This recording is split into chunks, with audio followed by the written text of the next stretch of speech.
Hey food fans, welcome to Cooking Like a Pro with Chef Cal and me, Mrs. Chef, his wife Christa DeMercurio. We're dishing out culinary intuition, insights, and imagination to spice up your meals and make cooking more fun. On today's episode, my chef husband and I discuss fall vegetables coming into season, celebrating 100 years of the Caesar salad and 200 years of A-1 sauce. And it's time to get ready for Thanksgiving now. Let's dig in. Today's episode was broadcast and recorded live on AM/FM radio. Welcome to Cooking Like a Pro. You are here with Chef Cal and Mrs. Chef Christa, and we appreciate you. Hello. I appreciate you tuning in to hear what's going on in the food world. And again, you can send questions anytime you want to cookinglikeapropodcast.net. If I was to make just a suggestion, just maybe write that down on a little Post-it and stick it somewhere in your kitchen. And then if you ever have this situation where you're like, I'm not sure what to do about this, then just send the question in and we will get to it every Wednesday here at Cooking Like a Pro. But there are some things that we are sad about. We are sad about just the seasonality of vegetables, mainly because most other things are, proteins are farm raised, they're available year round, but vegetables, when they go out of season, they really lose their flavor.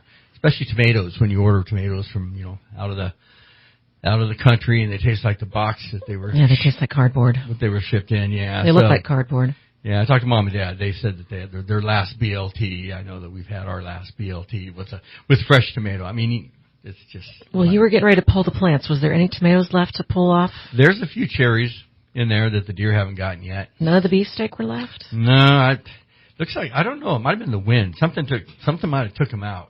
It was looking pretty slim. So it's time to feed the leftover plants. We'll feed those to the neighboring sheep. Yeah. And then but I gotta say, I'm sad that I don't have to water them anymore. I don't have to take care of them anymore, but I did get my one, $23 tomato, I think I estimated, by the time the water, the dirt, the time, and the fertilizer to make that one tomato. You can't tell me it wasn't worth it, though. It was the most expensive homegrown tomato in the history. And it was a great BLT. It probably, worked out to, I don't know, $15, $20 a bite. Yeah, maybe, but for anybody that has not turned up their garden, if you do have green tomatoes, pick them, sit them in a location where they can still ripen. They will ripen.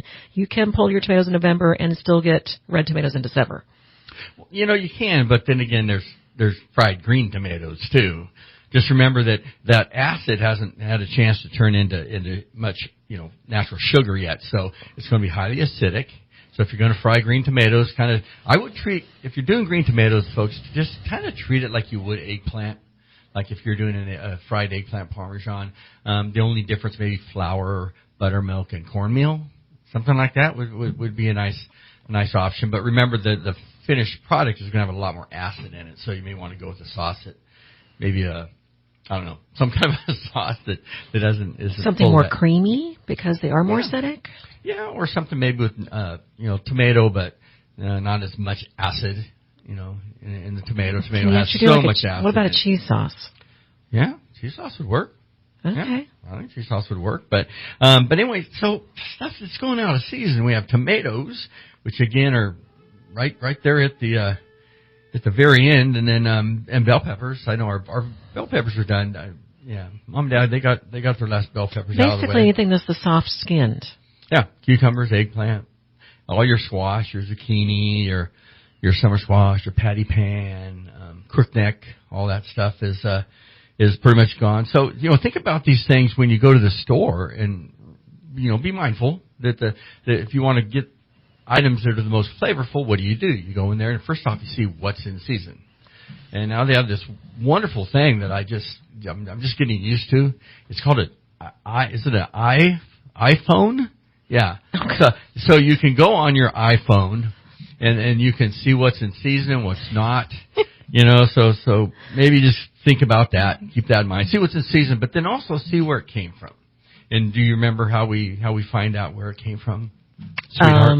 Well, you can look on the label. You can Google it, first off. So you can use your iPhone, yes. You can use your laptop. Anything that's got Google on it, you can Google it. But that little tag that's on there will tell you, where it's from. I mean, if it's been... Avocados from Mexico. Yeah. What was the 4 digits was just a regular produced item. Yeah, so you got the produce code on there, so you're going to have the country of origin, where it came from, and then you're going to have a number code that's going to tell you whether it's been conventionally grown, organically grown, or GMO. There you go. Well, that's but that's just too much information. Well, no. You need that information. You need that information, and we are so close. I know we've been promising this we've been promising that it's in the works, but the life keeps happening. The vegetable, our vegetable booklet, which is going to be available on Culinarily Yours, real soon. I would say that we'll be up and running by the end of this month. So, definitely, it's like 97% there. We just need to take another last comb through it. And it's got that information as far as the code and how to tell where not just where the fruit or vegetable came from, but any other things like again, was it genetically modified? Was it GMO? Was it organic? So there's a lot you can tell from those little tags. So remember that. But things coming into season. One of the things I really enjoy are root vegetables, and a lot of reasons I enjoy them. They're good for you. They're hearty. You can do them in soups. You can do them as a side dish. You can even bake them, roast them, stuff them. So, we're talking about things like your squashes, your winter squashes, hard-skinned winter squash. Yeah. So you got your root vegetables. You got your winter squashes. Again, on your winter squashes, you got your butternut is really become a very popular soup over the last number of years. We no one ever really heard of butternut squash for the most part when I did it in my restaurant 3 decades ago. But then again, we started doing the soup, and then now you can get butternut squash soup right off the shelf.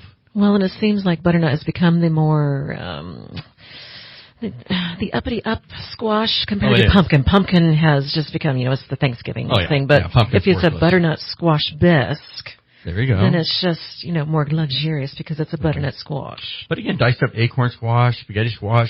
On the different hard squashes, the thing that you do is make sure that the pieces are all about the same size. So when you cook those, they all come up well together. Sulfuric vegetables, always one of my favorites. Cabbage.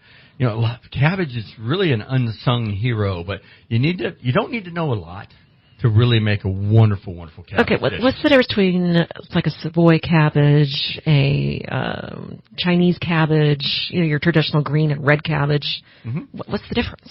Well, mainly density. You can look at just the regular, typical cabbage, what we call either green or red in the store, and they're going to be very, very, fairly tough. It's going to take a little cooking to break them down.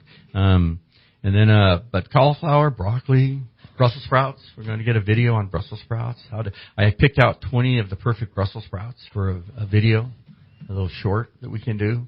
Yeah, because we talked about last week, something about Brussels sprouts and them not cooking them all the way through. But one point we got to make is right now we are coming to the beginning of that season, and so younger vegetables beginning of the season are going to be better than older, later in season vegetables. Yep, more tender. They're not going to be as woody. But also remember, quite often the stalks can be used, especially in broccoli. Remember the flavor in a broccoli stem, I should say, stem or stalk, it's going to be concentrated. So because it's concentrated, it's going to be more flavorful than a floret might be. But anyway, so you got things going out, things coming in, all kinds of stuff going on in the produce department, and so soft skins out, hard skins in, more potato-y type items because we got Thanksgiving right around the corner. Yep, and we'll be talking a lot about that. So we're going to be taking a quick break. This is Cooking Like a Pro. We'll be back in just a moment. All right, welcome back, Chef Cal and Mrs. Chef Christa, Cooking Like a Pro, and finished, not quite finished up, but talking about just seasonality. And the last thing I really wanted to mention is you got a lot more leafy greens coming in. And one of the things that I was raised on that you really don't see next to anywhere, certainly not in a restaurant, and that's chard. Swiss chard, spinach, being cooked and creamed. Sometimes they do that for the holidays. Is there a rainbow chard too? Yeah, and we were raised on the stuff. So that rutabaga. Well, probably more in the South. I mean, greens is more of a Southern. Well, yeah, thing, right? But super high in fiber, of course, dietary fiber, and vitamins, minerals, and all that other stuff that you need your leafy greens for. But okay, so how would you prepare them? Because usually they're kind of bitter, right? Yeah, bitter. I just cut the cores out, make sure that they're clean. Remember, one of the things I guess to mention to you is to consider how the plant grows. And when you got leafy greens, it's similar to something like romaine. They grow standing up. So once the rain starts, you got a real good chance of finding dirt down that gets splatted in there through the rain. So you want to make sure you clean it really good. And then you just saute it up and braise it down until it's tender, salt, pepper, sometimes a lot of vinegar. You can use a little cream. A lot of different things you can do, but really cook it down until it's tender. Do you leave the stem on, or do you cut the stem out? I try to cut the stems out, at least some of them. You just take the leaf, fold the leaf in half lengthwise, and then just cut most of that. Have a little triangle off of it, yeah. And but it's so good for you. Again, you can flavor them however you want. Some fresh garlic, shallots, bacon. Yeah, a little lemon juice, bacon. Let's do some healthy collard greens and put some bacon in it. Well, we didn't say they couldn't taste good. So, but anyway, so I know that I noticed that the 100-year anniversary of the Caesar salad is coming up. Is that the 100? No, it's got to be longer than 100 years. I think it's been around forever. No, okay, so I checked Escoffier. No, Escoffier did not have it in his book, written in the 1800s. Oh. 1924, July 4th. So we've technically passed the 100-year anniversary. Yeah, but that's it's like everything else France did with our food, right? They sold it, right? They really take credit for you go into a French restaurant and you might have that, or even an Italian restaurant for that matter, have that tableside Caesar that's just beautiful. So the French have no claim to the Caesar salad. Okay, so is it Italian? Is it Hail Caesar? This is a little trivia for you. Is it Italian? For me? I'm asking you, is Caesar salad Italian? I think it can be. I'm Italian. Okay. Well, technically it is. It was an Italian immigrant that was in Mexico. Oh, well, now you're just getting, now you're splitting hairs. Now you're splitting romaine. So technically it was developed in Mexico location-wise, but do you know why? No, but sweetheart, you're busting my croutons over here. I'm not sure what are we getting at? We're getting at what's the why? So during Prohibition, the United States said no more alcohol, can't drink. Okay. People were crossing the border. They were going down to Mexico, and there was a place called Caesar's. Okay. And the guy, Caesar, developed a salad because everybody was coming over the border and it was hot and they wanted to do something fresh and use the ingredients he had on hand, and he developed it for the July 4th weekend of 1924, 100 years ago. Celebrating 100 years ago. Well, the thing about a Caesar is it's simple, but what makes a Caesar better and folks, it's not very difficult. Matter of fact, especially with the different ingredients that we have today. Because, you can use anchovy paste, instead of using an anchovy if you want, and still get that salty, flavor that you're looking for. Okay, I got another quiz question for you. Did the original Caesar salad dressing have anchovies in it? I have no idea. I was going with the whole egg yolk. I'm on the Italian side here. There was no anchovies in the original Caesar salad.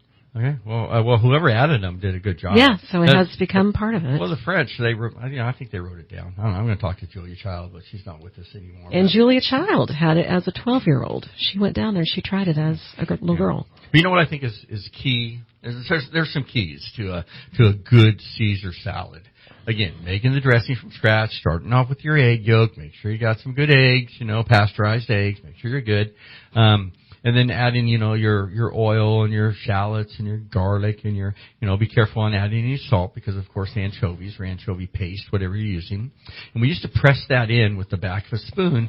We do it tableside in my first restaurant, and we'd press it in there and smash it really, really fine and then mix it up and then toss it. But here's some of the things that really make a Caesar salad, worthwhile for me. One is the lettuce has to be crisp. And I know we got a video on that, and we need to make sure that that's edited and up and running before too long, because having crisp lettuce is the key to a Caesar as far as I mean, yes, you want a good dressing, and yes, you want warm, tender croutons, and that would probably be the second thing. And you also want a good cheese. Parmesan or Reggiano, something that's been grated. It's got that. It's going to add that nutty flavor. But yeah, you just toss it together. But again, you always want to make sure that you drain all the water off your lettuce, but shock it. Get it ice cold. Matter of fact, if you're able to clean your lettuce and do it the day before, by far the best way to do it. So the shape of the lettuce. So the original one, the leaves were not cut. They were not torn. They were served whole originally. Yeah. But there's different ways. We've done it as a little wrap, leaving the leaf whole and then putting the ingredients down the middle of it and then wrapping it up, making a Caesar wrap. Mm-hmm. And then you can also cut the lettuce smaller. What takes do you have on how you should treat the lettuce? Again, if it's chilled, I think you're fine. I think anytime you cut something that's delicate like lettuce, you're always taking that opportunity or that chance rather to bruise the lettuce itself, and you don't want to bruise it. So that's why sometimes they'll say carefully tear it, or they'll say use a really sharp knife, quick sharp cuts. Yeah, just a quick sharp cut, so you don't have that bruising. Because lettuce, of course, is anywhere between 85 and 95 or 98% water.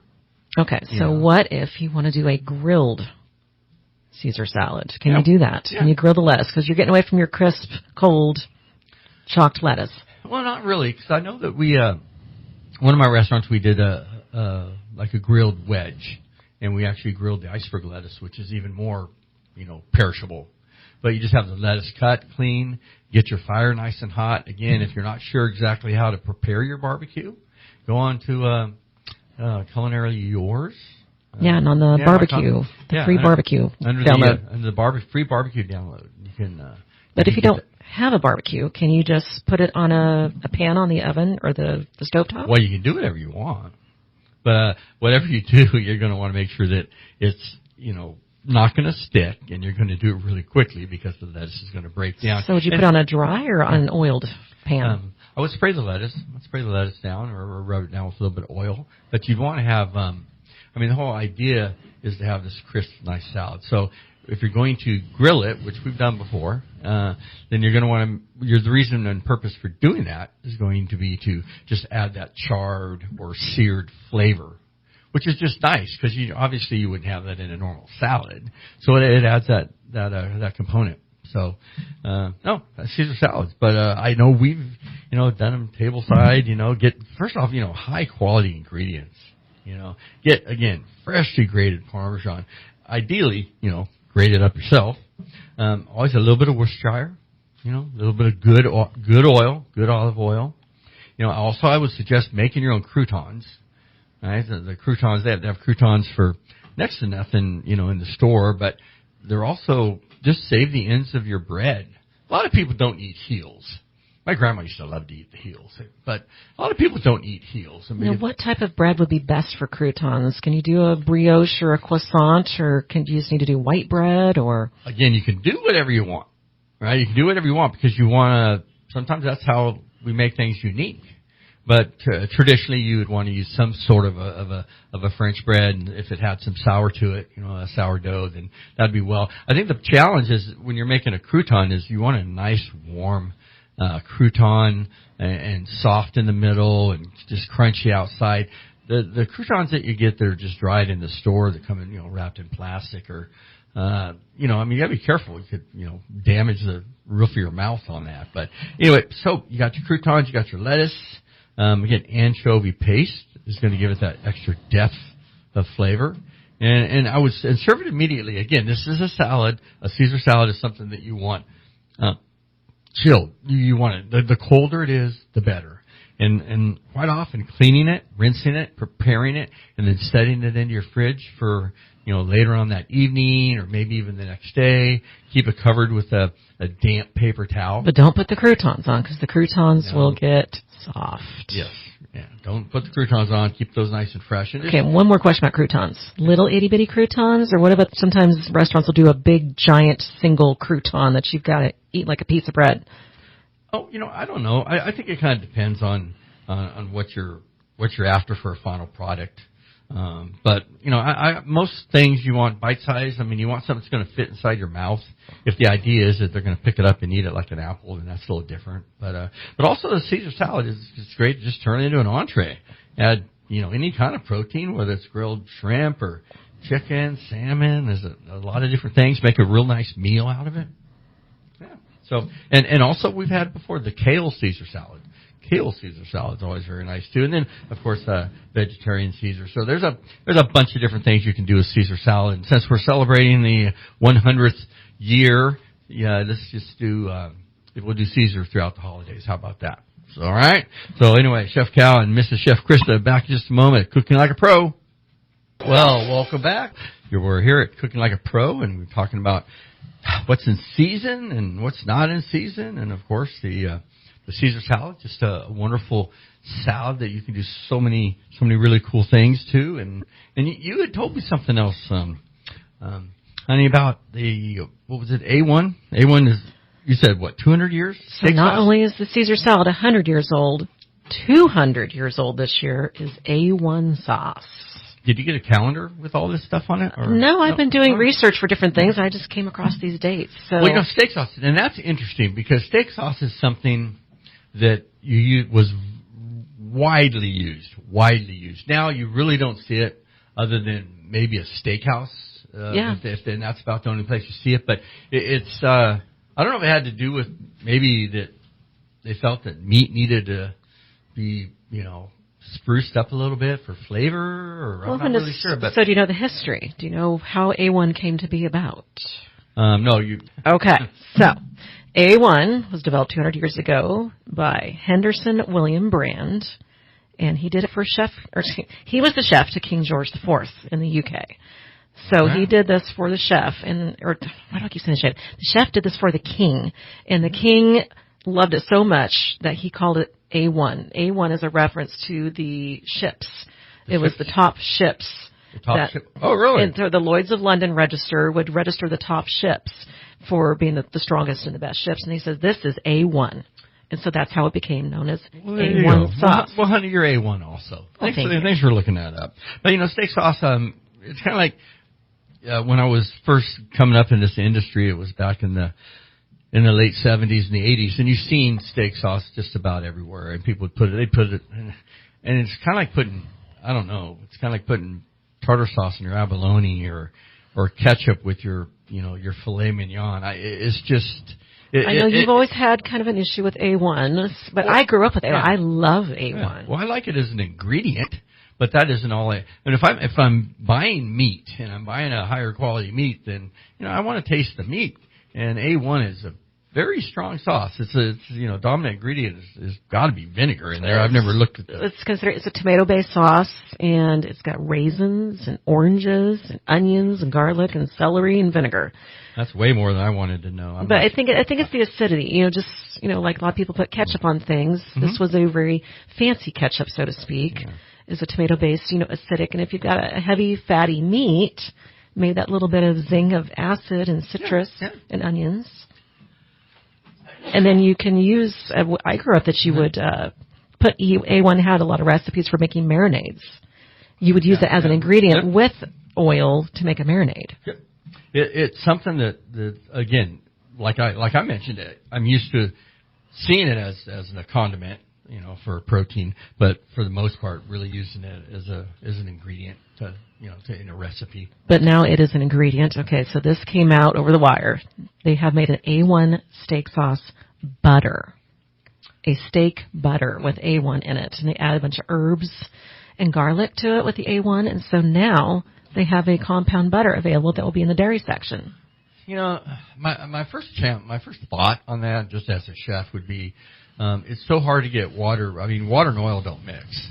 So if you're trying to get a liquid base mixed in with butter, then you're going to have to do something to it to cause it to be able to absorb it in there. So that would be. So most likely it's whipped, I would imagine. Yeah, it's whipped, but it's still very likely going to come out. But you did mention compound butters, and really, when we made compound butters, they were just garlic, maybe some minced shallots and some parsley, a little salt and pepper. You do a whipped butter, and then you would once the butter got soft and flavored, we would just take a pastry bag, like you're maybe decorating a cupcake or something, and you just kind of run a bead along the parchment paper, and then just roll it up. And then we would just cut that, and as the steaks came off the broiler before we sent them out to the guests, we would just put a little disc on there, maybe a little, quarter to half ounce disc, and then it would just melt, and all that flavor would just melt right into your protein. Well, actually, using that kind of idea, so we use the air fryer a lot, and I'll do our frozen hamburgers for quick dinners during the week, and I have started taking the frozen burger and spreading butter over the top of it with the seasoning, and as it cooks in the air fryer, letting that butter melt over the top of the burger to give it more flavor. Yeah, I mean, that's definitely going to add more flavor. I mean, one of the things with butter is first off the quality. And I know that you buy some pretty high-end butters that we just keep on hand because the shelf life on butter is pretty substantial. And just to have something on hand to be able to use in a different application when you're cooking something. Maybe you're going to saute up some spinach like we talked about earlier, or a different vegetable, and you don't want that just regular butter or unsalted butter. You want, something that's going to add a little zing to it, a little difference, the flavor. Yeah, there's different. There's, Irish butter and, grass-fed butter. The grass-fed ones you get in Costco, completely different flavor. It is a very different flavor profile than just your standard cubed butter on the market shelf. Yeah, I had it the other day. I put it on my English muffin. It was all right. It didn't have the sodium that I was expecting, but I don't know. I mean, back in the day when we were kids, we had to churn our own butter, right? Because we'd be down in the dungeon churning butter all it is cream, and you sit there. And it's really easy to do. Go ahead and Google it. But it's just it's nice. I mean, when you're looking at a fresh product that you're making, not something that has any type of preservatives or anything else in it. So, yeah. All right. So I wanted to find out what you think. I didn't give any heads up on this. Okay. So there's a compound butter called cowboy butter now. It's going crazy on TikTok. That's where everything goes crazy, right? So this compound butter has parsley and chives and thyme and garlic, but then she gave lemon juice and Dijon, paprika and Worcester and chili flakes. Do you think that would be a good combination? Oh, yeah. Yeah, I think that'd be a great combination. And again, you freeze it, and the shelf life is, the butter will last in the freezer as long as your freezer lasts or is plugged in, or PG&E, shuts our power off. But when you roll it up, you just want to make sure that it is completely covered and it's freezer proof, because, freezers work by, sucking the moisture out of things. That's kind of the way that they just work. And, you gotta be careful because they can dry out, or they can get, different flavors from other things that are hanging out in the freezer. But now, when you make a compound butter, you are going to freeze it. Should you go ahead and make it into its little discs, little individual portions, and wrap them individually so that you're just pulling one out when you need it? You can. I don't think it really matters. I mean, we've done it before where we've actually done a little dollop, what we call a dollop or a rose out of a pastry bag with a star tip, and you got this little disc of butter that. And then you just throw those in the freezer and pop them out when you need them. But it's a little more decorative that way. But we used to actually call it maitre d' hotel butter. Okay, so that's what the French called it. That's what when I was first being brought up through my French apprenticeship. Every steak got maitre d' hotel butter. And the maitre d' was the person that met you, at the door. Now I don't know if the history was that the maitre d' would actually put the butter on. I don't know. Might be. I'm not really sure. But, maitre d' hotel butter. And again, like you mentioned, the cowboy butter. I mean, you could do any kind of flavored butter you want. Mince up some rosemary and put it in there. The thing is just remember that the flavor components, or maybe I should say the flavor profile of that butter needs to kind of match. I mean, if you did something that's had, let's say, a rosemary butter, like I mentioned, then maybe that goes over some chicken. Because you're not really, everything tastes like chicken, right? I mean, that's just how we... Tastes like chicken. Well, that's how we kind of, pick flavor profiles, because it's just neutral. Yeah. So you can do something like rosemary, but if you took a really nice piece of salmon or something and did a rosemary butter, then you gotta be careful, because maybe there's more rosemary than salmon, and, the rosemary is dirt cheap. Matter of fact, we have it growing all over our backyard. And then now this beautiful piece of salmon that you want to taste, you can't taste because it's overpowered by the rosemary. So using compound butter, should it be room temp or cold? Well, it's going on something hot. So yeah, I would pull it right out of the freezer.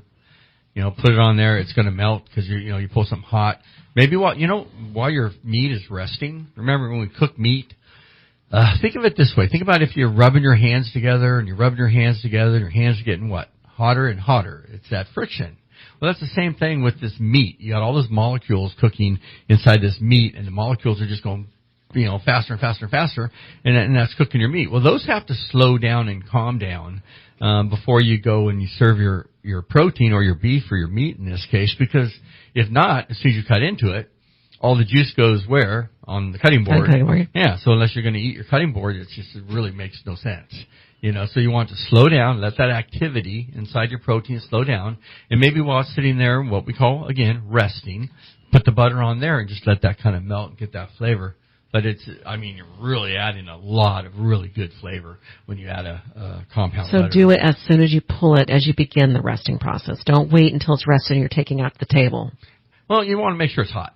So it should be fairly warm when it goes to the table or when it's served. But yeah, I'd pull it out and stick it on there while it's resting, and then just let it kind of melt into it. And should you ever melt any to have to dip into? Oh yeah, I guess that would depend on what you're doing. If you're doing like maybe a crustacean, like shrimp or lobster or something, and you want to dip it into some sort of a flavored butter, like a garlic butter. Yeah. But anyway, steak butter. Maitre d' hotel butter. It's just another way of adding flavor. And I think that's the key is when you're adding flavor and you're thinking about flavor profiles, always think about balance. If I'm going to taste this item, whatever this item is, I want to make sure that I'm getting all of those flavors. I'm tasting all the different components. Because if you're not tasting all the ingredients, then you either have to question the amount of the ingredient or whether it even needs to be in there. Right? Because everything's in there for a purpose. It's all in there for a reason. Okay, we will get some steak butter and try it out. Well, the steak butter's not difficult. Steak's a little expensive, but we'll see. We'll jump off that bridge. But anyway, coming back in just a moment here, after the break for the last portion here, we're going to be talking about Thanksgiving, and we're going to be talking about that a lot, starting in this next segment, but all next week. So if you have any turkey or Thanksgiving questions, again, send those in to cookinglikeapropodcast.net. Again, cookinglikeapropodcast.net. We'll be back in just a moment. You got Chef Cal, Mrs. Chef at Cooking Like a Pro. Welcome back to Cooking Like a Pro. We want to talk a little bit about Thanksgiving coming up, the holidays. We have a 3-week countdown starting now. Is it 3 weeks from now? It's 3 weeks. I I have noticed in the store that the turkeys have arrived. Yeah. Well, the things about turkeys, and there's a lot of different questions on how, they're so varied on how you might cook them. I've cooked them in a barbecue barrel before. I've smoked them. I've deep fried them, roasted them, of course. A lot of different ways you can do it. Everything but a microwave. Unless, of course, it's a hungry man turkey dinner. But, it's, turkeys, I think the first thing people look at is how big, and usually a pound and a half. A turkey is about at least half of the turkey when you buy the weight of a turkey. Let's say you buy a 2-pound turkey, or I'm sorry, let's say a 20-pound turkey. Half that weight is going to be bone. It's going to be carcass, skin, things that you're not going to be able to eat. So that's what I would consider. And also I'd consider, everyone likes leftovers, right? So about 50% waste. Air on the heavier side, I would. And what is it? Allow to thaw. I would allow it to thaw for 4 to 5 days. You want your turkey to thaw under refrigeration. And it's going to take a while at 40 degrees, 41 degrees, 38 degrees, whatever your refrigerator is. So it's going to take a while. So give it several days. It's fine if it's in there thawed out for a couple of days. You're going to rub it down with some oil and some garlic, depending on how you're going to prepare it. One thing that I remember in the restaurants business, I remember we generally would do, maybe 40. I cook about 40 to 50 turkeys every Thanksgiving. Some of the bigger properties I was at, we cooked a lot more than that. But when a turkey itself gets about 24 pounds, somewhere around the 23, 24 pound area, the carcass quits growing. It quits growing. It's not going to get much bigger so after that you're going to yield more meat. So you're always going to have a better deal if you get a turkey that's above 24 pounds. So, again. So a 24-pound turkey is kind of what you want to go for? Or, what will fit in an oven, too?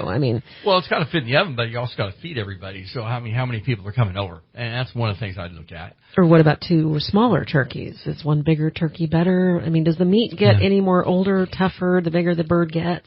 No, it will get tougher. Everything gets tougher as it gets older. But the reality is, if you go with 2 small birds, then you're really looking at a much greater waste, because of the smaller, the size of the carcass and the smaller yield on the actual meat itself.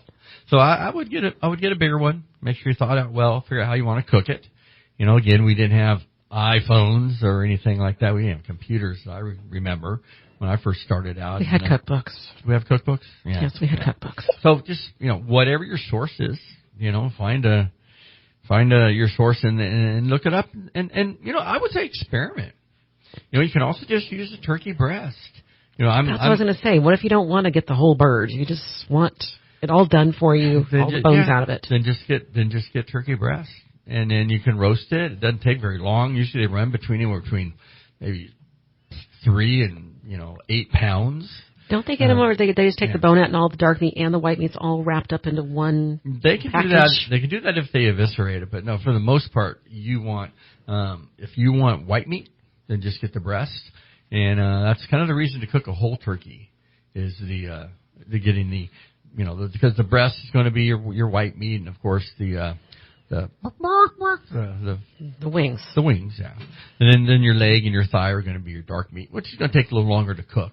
So that's what you're going to want to check. You're going to want that inside bone. So if you imagine a turkey, like we have turkeys around our house. You see a turkey walking. They're walking on their legs.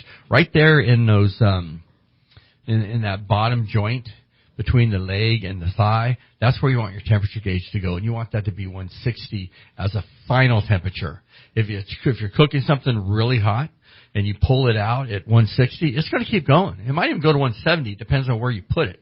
You can keeping it in some place where it's warm, or you can allow it to cool down. So okay, now breast, white meat, and dark meat cook different times, different lengths. Yeah. Well, so go over that for me. Well, breast side up. Breast side up. You can flip it if you want. A lot of times what they'll do is we'll cover a turkey with foil through most of the cooking and then allow it to... But the dark meat takes longer than the white meat, correct? Yeah, but when it's on the bottom and you're cooking it and you're roasting it, they're going to be done about the same time. Because they're smaller than a lot of the breasts? Quite a bit smaller. Yeah, quite a bit smaller. So they should be done about the same time. And then just make sure you always get the what? What's on the other side of the turkey? You don't remember? No. Oh, come on. It's a mollusk. It's a mollusk. Oyster. Oh. The oyster. What are you talking about? The oyster on the other side. I tell you, most people throw away their oyster. I didn't grow up eating the oyster. You guys and your family fight over the oyster, and I... Ben has something to say. Okay. You said what was on the other side of the turkey, and it made me wonder, why did the turkey cross the road? Okay. To go to McDonald's? No, it was Thanksgiving, and he wanted to get with the other sides. Oh, Dave. Oh, there you go. All right. I love you guys, too. Yeah, well, thanks, Ben. We appreciate you chiming in on that one. But there's so many different things you can do. And take your turkey and be creative, folks. Be creative. Maybe do maybe a regular roasted turkey, and then maybe play with a breast, wrap it in something, do a different cooking method on it. Same thing with cranberry sauce, You can get just a regular gelled cranberry sauce, of course. The old Ocean Spray. You know what? I seen something, I don't know why I was looking. I don't know where it came from, but on the Ocean Spray, when they make Ocean Spray, it's the only thing, a canned cranberry sauce, that when they make it, it goes through the line, is always upside down. The can is upside down. And it drives me nuts because I have to put the can upside down in my cabinet, and it just drives me insane. And the reason why is so when you open it up, it slides right out. There you go. Yeah, those guys that design the cans, I mean, these guys are on top of it. But now, do you stuff a turkey typically? Okay, well, now you're getting into two different things. Okay, stuffing the turkey versus is it stuffing or is it Dressing. Yeah. So if it's stuffed inside, then yes, it is called stuffing. If it's baked separately, it's going to be called dressing. But if you stuff it, you do want to be careful and make sure that it's a cold turkey and you're stuffing it with cold refrigerator temperature stuffing. You never want to stuff a turkey that takes so long to cook with warm, because you're taking a raw protein and stuffing a warm stuffing in there, and the bread and the mixture and the celery and the carrots and or onions, whatever your stuffing is, and it's going to just bring the temperature up on that inside of that turkey and that raw meat. Okay, so for me, I personally can't stand stuffing because to me it's just soggy. What if you just put aromatics and oranges and lemons and herbs inside the cavity just for flavor infusion? Oh yeah, I mean you can add anything you want. I agree. But the stuffing generally is going to be a little bit wetter, maybe a little less. You got the moisture from the inside of the turkey, but maybe a little bit less, moisture in the actual mix, because basically you're looking at croutons, right? Sautéed onions, celery, and by far the number one thing you want to make sure you go out and get is poultry seasoning. I'd get it like in the next week. I've definitely been in stores around Thanksgiving and it's gone, yeah. So that's what I'm saying. Right now you should start your shopping, and go ahead and get your frozen turkey now. Go ahead and get your seasonings now. And if you're going to be doing the croutons for stuffing, get it now. Or get your regular bread and dry it out now. Yeah. Well, we got a bunch of actual sage growing outside. So we got sage and oregano, and it's still looking good. And probably use a little bit of rosemary. Make kind of an herb mix and then blend it in. But again, even mentioning being creative. I mean, are you going to use, I have cranberry sauce recipe that's exceptional that I got from a friend of mine a long time ago, and it's actually, the cranberries are raw, and it's made with what is it? It's a relish, isn't it? Yeah, it's got a what is that? A jello in it. But then again, a lot of times you cook the cranberries down, and then you add your spices. Again, not seasonings, but spices. Your cloves, your nutmeg, your cinnamon, those kind of things. So speaking about what's coming in and out of season, cranberries are in season, and it's going to be very brief. And you can freeze them. So if you go to the store and buy them and you want to have a mid-year Thanksgiving, go ahead and freeze them. If you're going to cook them, then yes, no problem. Definitely freeze them because they'll last forever. But when you freeze a piece of produce, whether a fruit or a vegetable, remember the water that's inside of that is going to expand in size, and it's going to break it down. So when you pull your cranberries out of the freezer, be ready for them to already be soft, because they've broken that structure because of the water that's inside of it, because it is mostly water. But again, so cranberry sauce, canned, frozen, fresh. Are you going to cook it? Are you not going to cook it? And that goes with everything else, whether it's your mashed potatoes, whether it's your dressing that we mentioned, and, or your pie, your pumpkin pie, your apple pie, your mince pie, whatever it happens to be. Be creative and come up with something fun this year, because everyone's kind of used to the same thing on Thanksgiving year after year, so maybe spice it up and try something different. And that's actually interesting in our family, is we didn't go with a lot of the traditional. We always tried to do something a little different every year. My mom used to make sherry glazed onions over broccoli. And then another thing we did was one year we were able to find mini artichokes. We had artichokes for Thanksgiving, little mini individual artichokes. I mean, green beans and, Campbell's cream and mushroom soup. No, thank you. You know that casserole was actually invented by an employee at Campbell's. I'm sure it was. It was? Thank you so much for spending time with us. Until next time, we hope you'll be cooking up a storm in the kitchen. So we'll be with you again next week with food, flavor, and fun right here on Cooking Like a Pro podcast.